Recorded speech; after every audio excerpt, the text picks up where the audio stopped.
Nin, apa aku ikut pergi aja ya sama mereka? Kau nggak boleh ngomong gitu, Manda. Istighfar kau nggak boleh nyerah. Kuatlah Manda, kuat. Dengan tangisan yang memang udah nggak bisa ditahan sama sama si Nina. Nina pun menuntun si Manda untuk istighfar dan menyebut nama Allah. Hai, wassalamualaikum warahmatullahi wabarakatuh. Terima kasih sudah klik video ini. Masih dalam rangkaian KHW spesial Halloween. Di malam ini aku akan melanjutkan menceritakan kisah horor Wawa part 88. Kalau misalnya kemarin di part 87 aku sudah menceritakan Wawa aku yang sudah mendapatkan ujian bertubi-tubi pada saat dia menjadi mu'alaf. Di KHW malam ini aku akan menceritakan tentang kejadian horor yang sangat nyesek dan menyedihkan yang dialami sama kawannya Wawa aku. Berawal dari tindakan yang tidak disengaja yang mungkin bisa kita bilang sepele kan, tapi berujung dengan malapetaka. Kayak gimana kisahnya, nggak usah lama-lama lah ya, kita langsung masuk aja ke ceritanya. Check it out.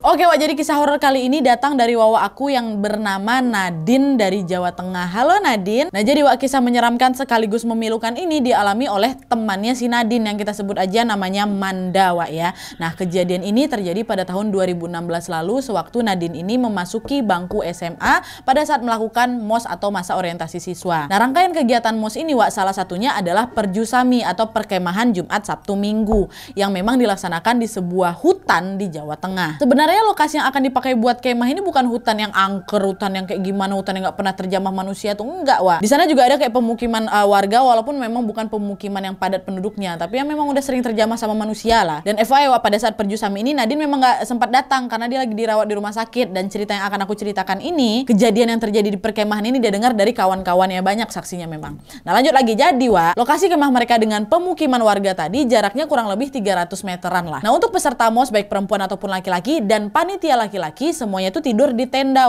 dan memang ada beberapa panitia laki-laki lainnya yang tetap sesekali patroli tuh di sekitar tenda.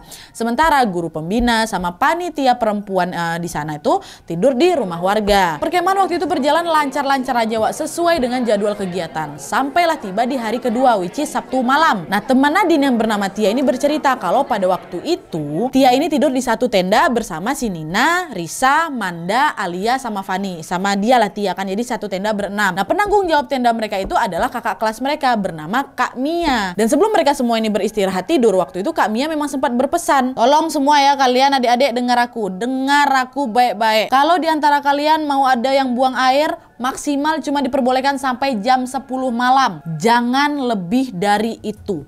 Ya, nanti habis itu kita bangun jam 3:30, kita tahajud. Habis itu baru nanti ada jadwal kajian gitulah sambil menunggu waktu subuh. Oke Kak, siap gitu kata mereka kan. Ingat ya semuanya, jangan ada yang keluar tenda di atas jam 10 malam. Kalau ada sesuatu yang urgent tetap kalian berada di dalam tenda, tunggu sampai kakak panitia kalian lewat depan tenda. Baru kalian minta izin sama mereka. Itu pun kalau urgent kali. Oke siap Kak. Itulah kan perintah, jangan keluar tenda jam 10 malam. Nah sebelum tidur mereka pun diberi waktu untuk mandi dan bersih-bersih. Setelah itu sebelum waktu menunjukkan pukul 10 malam, mereka memang sudah harus kembali ke dalam tenda nih untuk beristirahat. Nah singkat cerita pada saat mereka lagi tidur sekitar jam 2 dini hari Manda nih terbangun. Dia kebelet buang air kecil. Nah karena udah nggak tahan dia pun mencoba membangunkan Fani itu kawannya untuk minta dianterin ke belakang. Fani antarin aku ke belakang pengen pipis, aku kebelet kali nggak tahan. Kau kenapa nggak dari tadi?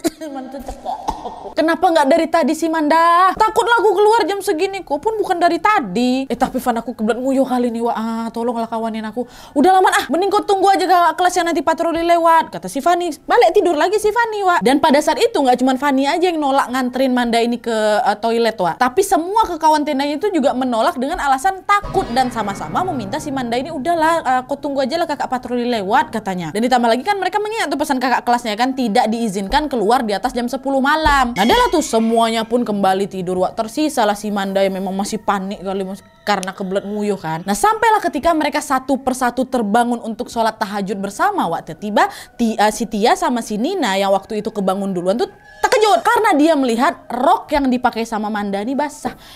Kok basah? Nih bocor nih tendanya nih katanya. Enggak enggak bocor Alah Manda, ngompol kau ya. Ternyata betul Wak, Manda ngompol waktu itu. Nah Fanny waktu itu sedikit ngomel, Man gimana sih kau ini kok bisa ngompol? Basah itu semua kan jadinya, kata si Fanny Wak. Nah Manda yang diomelin kayak gitu nggak ngerespon apa-apa dia Wak, diam aja dia kan. Akhirnya Kak Mia selaku penanggung jawab tenda pun pergilah nganterin Manda ini bebersih sekalian juga mandi dan wudhu. Sepanjang perjalanan ke kamar mandi itu Wak, sampai balik lagi ke kamar mandi ada memang gelagat yang tidak biasa ditunjukkan sama si Manda Wak. Manda nih diam aja, betul-betul diam, nggak ngeluarin sepatah kata apapun Wak. Nah yang teman-temannya pikirkan pada saat itu, oh mungkin Manda nih malu karena ngompol tadi dan juga dia bete kali ya gara-gara kita omelin gitu. Tapi waktu itu mereka nggak ada mikir yang aneh-aneh Wak, mereka masih memaklumi saja kenapa si Manda tuh diam. Dah tuh. Dan setelah sholat subuh selesai Wak, agenda mereka adalah olahraga, habis itu sarapan dan penutupan. Tapi belum juga mulai olahraga, Manda nih tiba-tiba jatuh sakit. Manda mendemam Wak, langsung nggak sadarkan diri, dia pingsan. Wak, Manda pingsan, Kak tolong Kak, Manda pingsan, kata kawan-kawan panik kan si Fanny itu. Panitia pun bergegas setelah menghampiri Manda dan langsung membawanya ke puskesmas yang memang dekat dari sekolah. Nah di perjalanan ke puskesmas ini Wak, guru pembinanya si Manda ini juga menghubungi keluarga Manda untuk segera datang. Dan setelah diperiksa, dokter tuh sebenarnya sedikit kebingungan karena dari subuh sampai jam 9 pagi Manda ini nggak kunjung-kunjung sadar juga. Akhirnya dokter pun menyarankan Manda ini untuk dibawa ke rumah sakit untuk bisa mendapatkan penanganan yang lebih lanjut lah gitu. Dah dibawalah ke rumah sakit itu kan, dan semenjak si Manda ini bawa ke rumah sakit Wak, teman-teman udah nggak ada lagi yang tahu gimana kabarnya si Manda ini karena memang pihak keluarganya tidak pernah menceritakan apapun ke kawan-kawannya si Manda. Nah setelah 5 hari berlalu Wak, menurut kabar dari wali kelasnya Manda ini masih juga tidak sadarkan diri dan bahkan demamnya itu pun belum turun sama sekali. Dan kabar ini pun juga dibenarkan sama Nina yang memang tinggalnya itu nggak jauh dari rumah Manda Wak, kayak tetangga beda gang aja lah. Iya Wak, katanya mamanya Manda tuh pernah bilang sama dia kalau anaknya belum sadar juga. Dokter yang meriksa juga nggak ada nemuin infeksi atau penyakit apapun loh di dirinya Manda, kata Nina. Kenapa ya si Manda ya masih belum sadar juga loh, dia kasihan apa segala macam. Panik kawan-kawannya kan Wak. Nah singkat cerita, setelah 8 hari Manda ini berada di rumah sakit, grup chat kelasnya Manda ini mendapatkan kabar bahwa alhamdulillah Manda sudah sadar. Nah tapi anehnya Wak, pada saat Manda ini bangun, demamnya tuh betul-betul langsung hilang mendadak gitu loh. Sebelum dia bangun itu pun panasnya masih tinggi, tapi waktu dia udah bangun langsung hilang macam normal biasa, macam orang nggak sakit, sehat walafiat, tubuhnya tuh segar bugar. Nah cuma hal ini nggak terlalu dipikirkan kali nih sama keluarga ya. Pokoknya keluarga kawan-kawannya si Manda ini udah senang kali lah dengar kabar kalau Manda ini udah siuman, dan apalagi udah bisa langsung segar bugar ya kan. Nah terus beberapa hari kemudian Manda pun masuklah ke sekolah Wak. Langsung loh itu dipeluk sama kawan-kawannya, "Oi Manda, kangen kali aku sama kau," katanya. Dan waktu itu Manda pun cuma kayak ngerespon dengan senyuman aja, nggak ada ngomong apa-apa. Gitu. Kok kenapa dari kemarin Man? Kok bisa demam kayak gitu? Iya nggak tahu nih.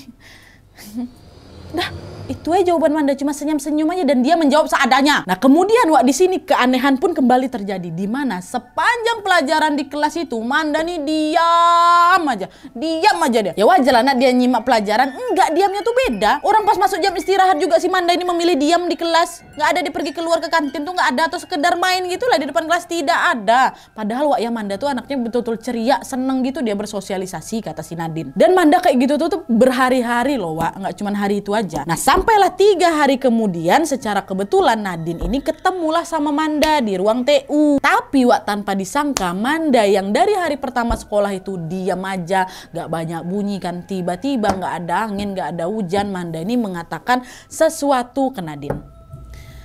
Nadine, kamu semangat ya, kamu harus tetap semangat sekolahnya. Aku sebenarnya pengen kali masih di sini. Tuh kata. Nadine bingung lah kan, hah?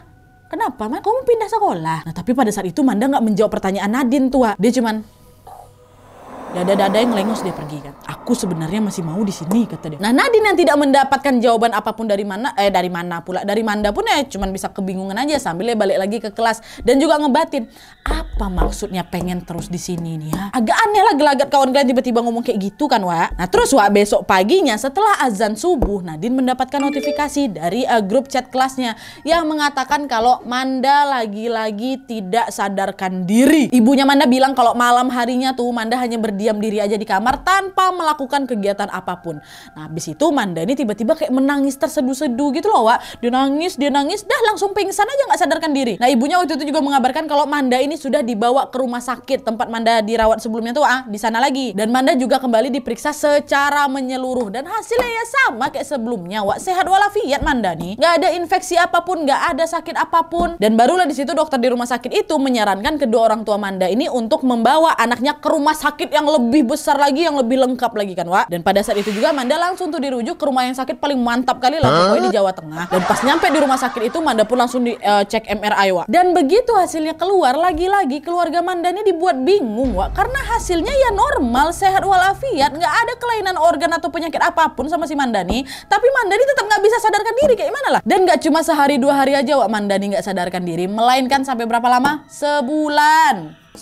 Bayangin sama kalian Wak, Manda ini pingsan 1 bulan loh. Lama kali ya kan. Nah khawatir dengan hal ini, sekolah pun akhirnya memutuskan untuk mengadakan doa bersama untuk kesembuhannya Manda Wak. Pingsan paling lama berapa lama sih Wak misalnya ya kan? Ini 1 bulan gak sadarkan diri.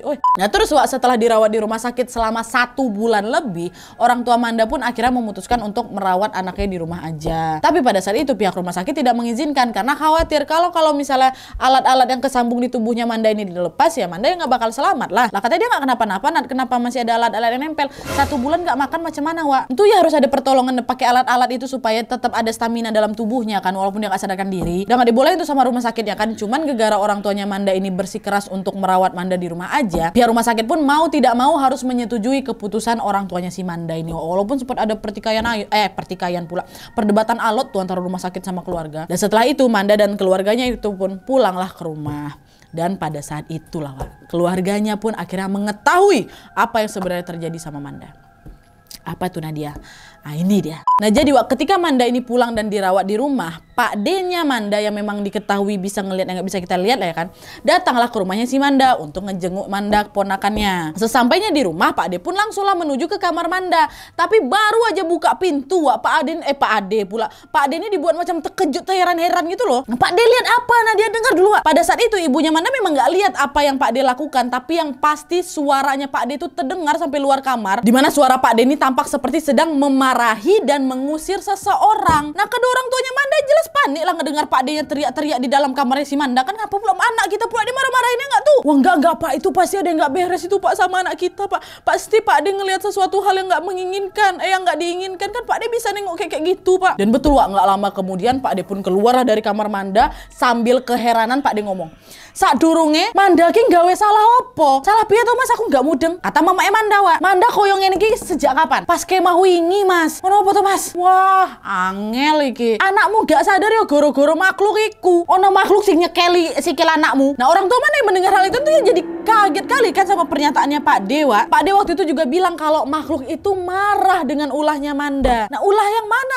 Nadia? Kalian masih ingat kan Wak, waktu perjusami itu apa? Mohon maaf Manda ngompol kan. Nah ternyata Wak, karena lokasi tenda mereka ini berada di bawah pohon, jadi waktu Manda ini ngompol, air seninya, mohon maaf ya, air seninya ini nggak disangka-sangka merembes lah sampai kena ke akar pohon. Nah penghuni akar pohon itu, penghuni si pohon ini nggak terima kalau rumahnya tuh dikotori. Sosok iku nesu de Arab gowo Manda meh didadik ke babu. Iku anakmu nggak sadar-sadar soalnya anakmu nggak gelem. Kue nek anakmu wes nggak kuat iso bablas. Nah dengar Pak D ngomong gitu tuh ya mamanya si Manda nangis histeris lah. Orang tua mana yang bisa rela anaknya ini dibawa sama makhluk goib ya kan?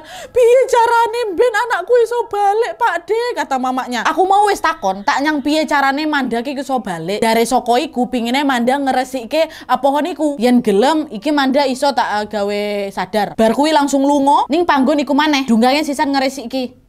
Akhirnya Wak, keluarga Manda pun setuju dan tanpa berlama-lama lagi mereka pun langsunglah menyiapkan apa-apa yang memang harus mereka siapkan. Dan Pak D juga melakukan ritual agar Manda ini bisa sadar terlebih dahulu supaya bisa dibawa ke sana kan Wak. Dan pada saat Manda sadar ini, aduh ini sedih sih Wak. Pada saat Manda sadar, Manda langsung dipeluk mamanya kan. "Bu, badan Manda sakit semua, Manda takut," katanya. Pas itu juga ibu Manda pun langsunglah menceritakan apa yang terjadi dan apa yang harus Manda lakukan, yaitu bebersih dan berdoa di pohon dalam tempat dia kemah tuh kan, Wak. Manda denger itu tuh apa nggak nangis dia, Wak. Makin ketakutan lah dia kan. Bu, aku nggak sengaja, Bu. Aku nggak sengaja ngumpul di tenda tuh. Betul-betul nggak sengaja. Aku nggak kuat waktu itu, Bu. Katanya, ya udah nak nggak apa-apa. Kita ke pohon itu sama-sama ya. Kita bersihkan sama-sama. Nanti kita doakan. Nanti ada papanya Nina juga kok yang ikut nganterin kita. Kata ibunya tuh mencoba untuk menenangkan siapa. Ingat kan kalian Nina tuh yang mana? Kawan mereka yang tetanggaan sama Manda tuh bapak ikut juga ngantarin, Wak. Nah akhirnya di hari itu tepatnya ba'da asar, Wak, Manda bersama kedua orang tuanya Pak D dan bapaknya Nina pun berangkatlah ke lokasi perkemahan dan juga mereka langsung melakukan ritual bersih-bersih dan berdoa di pohon itu. Manda waktu itu juga meminta maaf karena telah mengotori rumah si sosok itu, dan setelah selesai melakukan ritual, keluarga Manda pun merasa agak lebih lega gitulah karena telah menyelesaikan kewajibannya mereka dan pulanglah sebelum maghrib. Waktu itu mereka sudah berpikir tidak akan mendapatkan gangguan lagi kan, Wak. Tapi ternyata dugaan mereka ini salah besar. Kenapa? Dengar nih, Wak ya. Di hari itu ba'da Isya, Nina kawannya si Manda ini berniat memang mau ngejenguk si Manda yang memang katanya kan kondisinya udah mulai membaik tuh. Tapi pada saat Nina masuk ke dalam rumah Manda, dia dibuat kebingungan karena melihat ibunya Manda yang terus menangis terseduh-seduh di ruang tamu yang memang sedang ditenangin oleh suaminya tuh, bapaknya si Manda. Nah melihat ada yang datang, ibunya Manda pun langsung memeluk Nina gitu. Nina panik kan. Tante kenapa tante? Nin, tadi tante lihat Manda ngelamun di kasur ya, tatapannya kosong Nin. Tante ajak makan tapi Manda diem aja katanya. Nah tapi kondisi Manda harusnya udah membaik kan tante kan? Tadi sepulang dari kemah itu memang Manda udah sempet ngobrol-ngobrol gitu sama tante sih. Oh ya udah kalau gitu syukurlah kalau memang Manda sudah baikan. Tapi Nin, pas Manda nih ngelamun, pas tante coba peluk dia, tapi dia tuh kayak langsung dorong tante gitu loh. Mukanya kayak ada benci kali nengok tante, kata mamanya. Nah pada saat itu Pak D-nya Manda memang masih ada di rumah tuh, masih mantau ya kan. Tapi pas Nina datang kebetulan pula Pak D ini lagi mencari ustadz yang memang bisa membantu berdoa bersama dan juga menyelamatkan si Manda. Tante, Nina boleh ya masuk sebentar ke kamarnya Manda? Boleh nak, masuklah sana. Dan pada saat Nina masuk, Wak, kondisi Manda ini udah beda kali katanya. Badannya kurus sekali, matanya hitam, wajahnya lusuh. Tapi kali ini Manda nggak marah, Wak, nengok si Nina. Malah pada saat melihat Nina masuk ke dalam kamarnya, Manda ini meminta Nina untuk, Nin, duduklah di sebelah aku katanya kan. Dan tiba-tiba Manda ngomong kayak gini, aku capek Nin, capek aku. Nah sambil memijat-mijat lengannya si Manda kan, Nina bilang, istighfar Man, istighfar. Aku yakin kau pasti kuat kok ngadepin ini. Istighfar ya nak ya. Enak pula istighfar ya Manda ya. Nin, dia datang banyak kali Nin. Aku macam mau dibawa pergi tapi aku nggak mau. Tapi badan aku nih udah nggak kuat kali Nin. Sakit aku nggak lihat, nggak kuat ngelihat mamaku sedih Nin, kata Manda, Wak. Sakit semua badan aku nih, ya Allah. Tolonglah aku Nin. Dengar Manda ngomong kayak gitu sambil nangis tuh ya, Nina ini jadi nggak bisa nahan air matanya juga lah kan. Ikut nangis lah Nina. Mereka ini siapa Man? Siapa yang mau bawa kau? Aku juga nggak tahu Nin. Aku takut yang jelas sama dia. Tapi ngomong-ngomong tadi kenapa kau dorong mamamu? Mamamu cerita tadi sama aku. Mereka nggak suka sama ibu aku Nin. Aku nggak mau mereka jahat sama ibu. Ya Allah Man, kata siapa kan? Nin, apa aku ikut pergi aja ya sama mereka? Kau nggak boleh ngomong gitu Manda, istighfar kau. Kau nggak boleh nyerah. Kuatlah Manda, kuat. Dengan tangisan yang memang udah nggak bisa ditahan sama sama si Nina, Nina pun menuntun si Manda untuk istighfar dan menyebut nama Allah. Yuk Man, ikutin aku. Astagfirullah. Dituntun Wak sama kawan, udah sedih kali ya. Nah tapi Wak, pas lagi dituntun untuk beristighfar ini, tiba-tiba aja Manda langsung nggak sadarkan diri. Manda, astagfirullah Manda, katanya, Om tante tolong Manda pingsan lagi, katanya kan. Pada saat itu orang tua Manda pun langsung bergegas kan, membawa si Manda ini ke rumah sakit lagi. Walaupun mereka tahu kali Manda ini sebenarnya sehat walafiat, paling nggak dengan dibawa di rumah sakit Manda tetap mendapatkan cairan infus kan buat energi tubuhnya. Dibawa lagi Manda Wak ke rumah sakit, pingsan lagi. Dan keesokan harinya di sekolah Nina pun bercerita lah sama si Ninda, sama kawan-kawan yang lainnya juga kan, ke wali kelasnya juga tentang apa yang sudah menimpa Manda untuk kesekian kalinya ini. Yang akhirnya pada saat itu pun langsung diadakan pengajian Wak, yang diikuti sama semua siswa. Mereka semua berdoa bersama-sama untuk kesembuhannya Manda kan.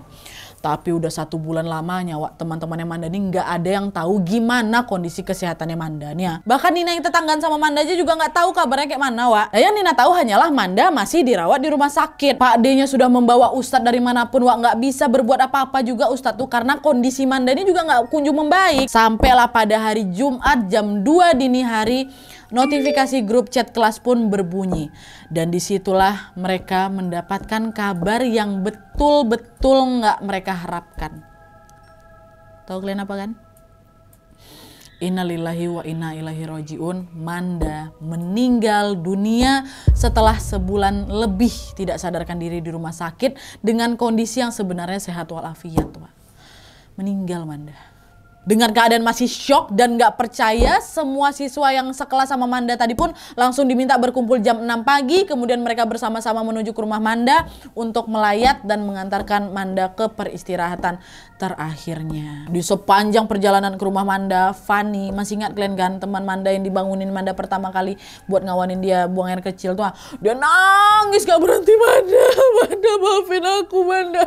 Harusnya aku nganterin kau buang air kecil di tempat yang memang udah disediain, tapi aku nolak. Maafin aku Manda, kata. Nyesal kali Fani waktu itu. Aku kalau jadi Fani pun nyesal kali pastinya, astagfirullahaladzim. Dan setelah itu di jam 10 pagi jenazah Manda pun sudah disemayamkan. Dan setelahnya teman-teman Manda pun berkumpul lah itu semua di rumahnya. Dan pada saat itulah diketahui bahwa sewaktu Manda ini dirawat di rumah sakit, Pak D-nya Manda ini sempat datang bersama Pak Ustadz. Dan di sana katanya mereka melihat sendiri ada 2 sosok hitam besar kali dan 3 sosok anak-anak kecil yang sedang bermain mengelilingi Manda, ketawa. Nah di sana Pak Ustadz pun langsunglah melakukan negosiasi dengan sosok tersebut kan. Tapi sosok tuh bilang apa? Anakku wes seneng karo bocah iki. Sopo sing ngotori panggonku kudu dadi babuku, kata. Dan Pak Ustadz bilang walaupun Manda sudah bebersih dan berdoa di pohon itu, katanya hal itu tuh kayak udah terlambat karena anak-anaknya dari penghuni sana tuh yang tinggal di pohon tuh udah suka kali sama Manda. Mereka jadi nggak mau kehilangan Manda, ditambah Manda ini macam merelakan dirinya untuk ikut bersama sosok itulah. Karena ingat perkataan dia sama si Nina kan, apa aku ikut aja ya, kayak mungkin karena udah nggak tahan juga kan Dan pada saat itu Pak Ustadz ini sebenarnya sudah mencoba untuk melawan sosok itu Setiap hari Pak Ustadz ini mendoakan Manda dari rumahnya agar sosok itu tuh bisa melepaskan Manda. Tapi kalian tahu katanya nih katanya baru 1 minggu Pak Ustadz ini mendoakan Manda, keluarganya Manda ini mendapatkan kabar kalau Pak Ustadz meninggal dunia secara tiba-tiba. Nggak tahu penyebabnya apa. Diduga sih karena serangan jantung, Tapi nggak sedikit juga dari mereka yang menduga kalau Pak Ustadz ini meninggal akibat ulah sosok jin yang tinggal di hutan itu. Wallahu alam, ya. Oke, jadi itu tadi cerita dari Nadine, temannya Manda. Temannya yang tidak sengaja, nggak sengaja kan, ngotorin rumah penunggu pohon tuh sampai harus ngeregang nyawa. Dan dari pengalaman yang sudah menimpa Manda ini, Nadine dan juga teman-teman yang lainnya betul-betul langsung belajar untuk lebih peduli lagi dengan teman. Kayak janganlah kita bertindak egois lagi gitu. Dan yang jelas yang terakhirnya apapun yang memang sudah dialami sama Manda itu sudah menjadi ketetapan dari Allah Subhanahu wa taala. Ayo kita sama-sama kirimkan Al-Fatihah buat Manda. Semoga segala dosanya diampuni oleh Allah Subhanahu wa taala. Amin ya rabbal alamin. Oke, jadi sekian dulu videonya. Terima kasih banyak yang sudah menonton. Kalau kalian suka video ini, klik like-nya, jangan lupa komen di bawah untuk ide dan saran-saran untuk video selanjutnya. Jangan lupa nyalain notifikasinya supaya kalian tahu kalau aku upload video baru. And as always, jangan lupa untuk klik tombol subscribe supaya kalian sama-sama tahu informasi menarik dan menegangkan dari channel aku. See you next video, bye.